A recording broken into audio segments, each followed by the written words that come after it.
Nabunyag sa ginawang pagdinig ng Senado na may karelasyon umano si Banban Tarlac Mayor Alice Guo na namamahala ng negosyo ng Pogo sa kanyang mismong nasasakupan. Pero Alex, mahigpit naman itong itinanggi ni Mayor Guo at iginiit na wala siyang asawa at wala po siyang kinakasama.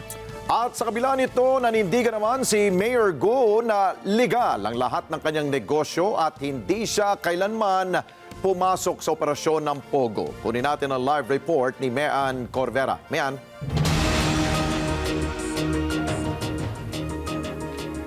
Alex, lalo pang nadiin sa pagdinig ng Senado kanina si Banban Mayor Alice Go matapos ngang magkakatiliwas yung kanyang pahayag sa investigasyon hinggil sa kanyang pagka-Pilipino. Lumilitaw na walang mga dokumento sa Philippine Statistics Authority si Go hanggang sa kanyang mga magulang na sinasabing ikinasal dito sa Pilipinas.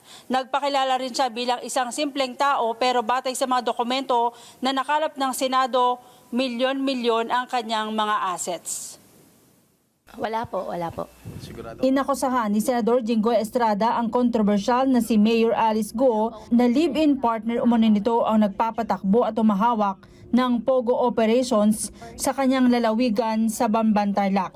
Sa pagdinig ng Senado, sinabi ni Estrada na ang live-in partner ni Guo ay isang public official na isang alkalde rin sa isang bayan sa Pangasinan. Dahil meron akong testigo na makakapagpatunay na yung karelasyon ay nagmamanage at nagmamanage ng negosyo ng Pogo ron sa lugar. Itinanggi ng alkalde ang naturang paratang. Wala ka asawa? Wala po. Boyfriend? Wala po. Sigurado? Sigurado po. Wala kang live-in partner? Wala po. Yung live-in partner mo nagmamanage ng Pogo operations mo sa Bamban? Hindi po.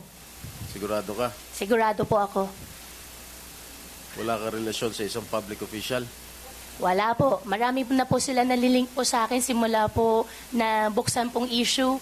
Sobrang dami na po nila nililink po sa akin pero wala pong partner, wala pong... Paano nililink sa'yo? Romantically? Or what not?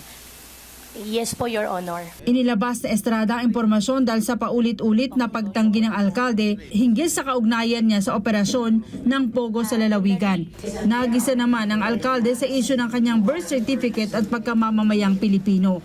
Inilabas ng chairman ng Senate Committee on Women and Family Relations ang kopya ng birth certificate ng alkalde at lumilitaw na 4 silang magkakapatid, kabilang na ang 2 babae na sina Sheila Lial at Simin Lial.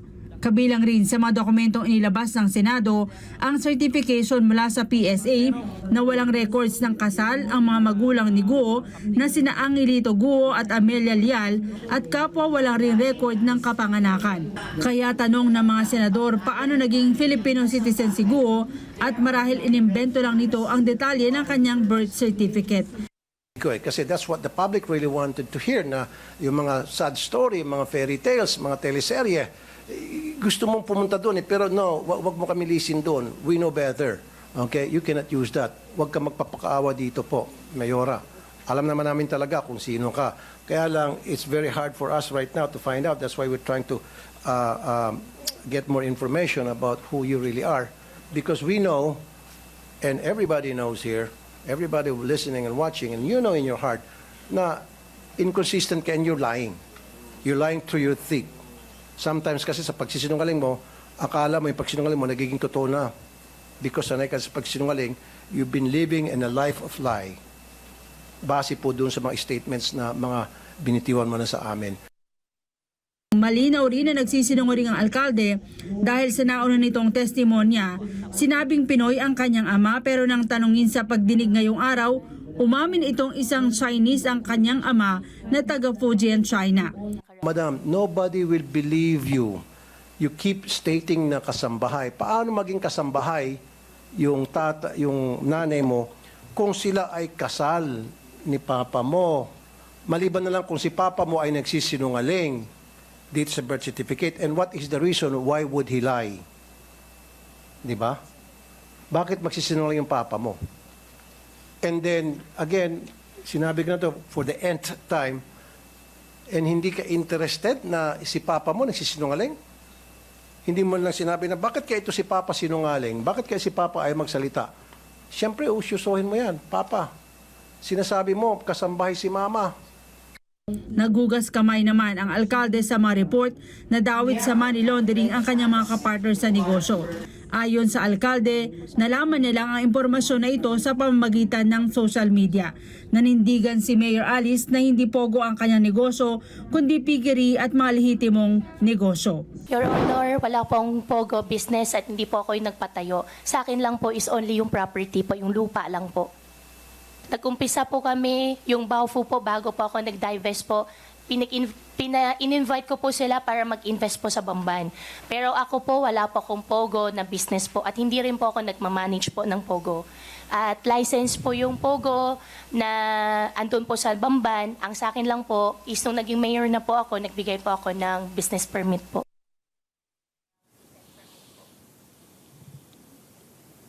Alex, iimbestigahan na rin ng Senado ang tatay nitong si Mayor Alice Go. Ayon sa mga nakalap kasing impormasyon ng Senado, 2 hanggang 3 beses na umaalis ng bansa ang kanyang ama patungo ng China. Buwan-buwan yan, Alex. Kaya hinala ng mga senador, posibleng may kinalaman si Go at ang kanyang ama sa Pogo operations at sa iba pang money laundering activities ng kanyang mga kasosyos na negosyo. At natuklasang kasosyo nga nito ay madalas ding umaalis ng bansa patungo ng China, Alex. Okay, Mean, kung talagang para matumbok ng mga senador ang lahat ng mga impormasyon, yung katotohanan, balak ba ng komite ni Senadora Risa na imbitahan ang tatay ni Mayor Alice? Kanina ay ibinungkahi yan ng isang senador pero sabi ni Mayor Alice ay nasa China ang kanyang ama sa kasalukuyan at inaasikaso raw yung kanilang mga negosyo. Pero yung possibility, ano ang chances na pwede nating imbitahan? Through DFA ba or any agency ng ating bansa? Alex, kung inamin niya na ng tatay niya ay Chinese, may duda yung mga senador kung maari siyang imbitahan. Pero sa susunod na investigasyon na itatakda ng komite, ay ipapatawag yung mga otoridad para malaman kung papaano may imbitahan itong Chinese national na tatay ni Mayor. Okay, Mean, speaking of next na hearing, no?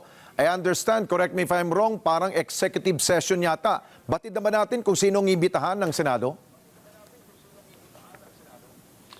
Inimbitahan dyan sa executive session yung mga opisyal ng Bureau of Internal Revenue, ang Immigration at mga opisyal ng DOJ kasama na yung PAGCOR, Alex, para malaman yung mga detalye ng negosyo nitong si Mayor Go, lalo't lumilitaw na yung kanyang mga kasosyo ay sangkot sa money laundering. Okay, maraming salamat sa iyo, Mean Corvera. Mata natin dyan sa Senado. Thank you.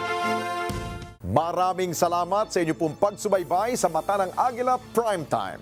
Para malaman ang matatag, matapang at matapat na mga balita, i-follow lamang at mag-subscribe sa @Net25 TV.